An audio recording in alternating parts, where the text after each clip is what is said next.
Mesdames et messieurs, bonsoir. L'info du jour, c'est bien sûr cette tempête Christian qui est passée cette nuit et ce matin sur le nord-ouest du pays. Les rafales maximales ont plutôt été conformes aux prévisions, un peu moins, il est vrai, vers le bassin parisien, mais on a tout de même relevé jusqu'à 114 km/h dans les terres du nord et jusqu'à 147 km/h sur les côtes du Pas-de-Calais.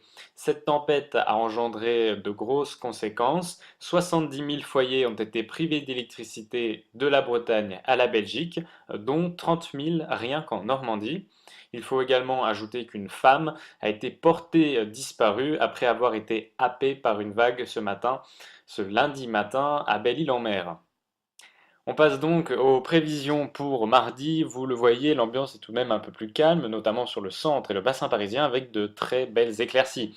Près des côtes de la Manche, il faut se méfier des quelques averses orageuses qui restent possibles. Et puis, du Var jusqu'aux Alpes, là, le ciel est beaucoup plus nuageux, avec quelques pluies. Ailleurs, le ciel se partage entre nuages et éclaircies.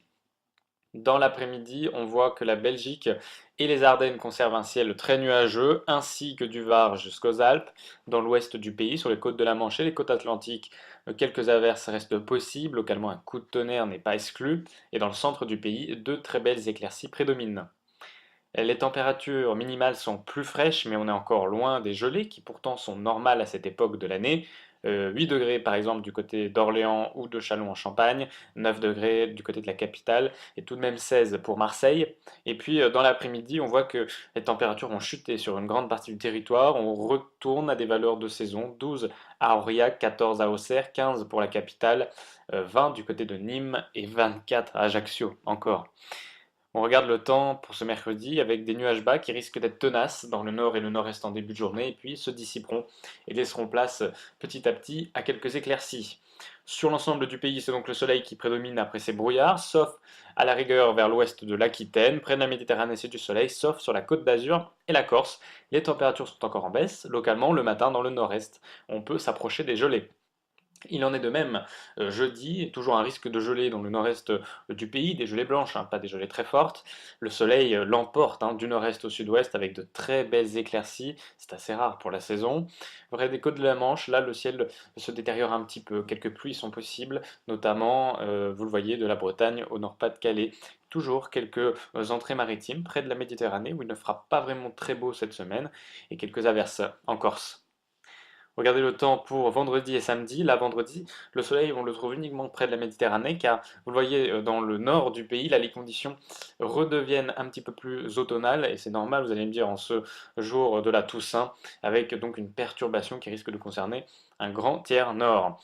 Et puis samedi, cette perturbation va s'enfoncer petit à petit dans les terres avec un vent soutenu, à l'arrière un ciel de traîne et une nouvelle perturbation qui pointe déjà son nez du côté de la Bretagne ou près du Cotentin. Dimanche, cette perturbation, on la retrouve du nord-est au sud-ouest avec des pluies encore parfois soutenues. Dans le nord-ouest, quelques averses, des températures qui du coup, vous l'avez vu, hein, vont commencer à remonter, des températures qui ne sont donc pas du tout de saison. Et puis lundi, à nouveau, une perturbation qui arrive dans le nord-ouest. Alors il faudra la surveiller. Bon, on n'en est pas encore là, bien sûr, j'anticipe un petit peu, mais il est probable que cette nouvelle perturbation soit accompagnée de forts vents. Donc, le mardi 29 octobre, nous fêtons les Narcisses. Je n'ai pas compris le dicton, donc je vous laisse le soin de le lire. Et puis Alexandre Slovic vous présentera le bulletin de demain. Je vous souhaite à tous une excellente soirée. À très bientôt.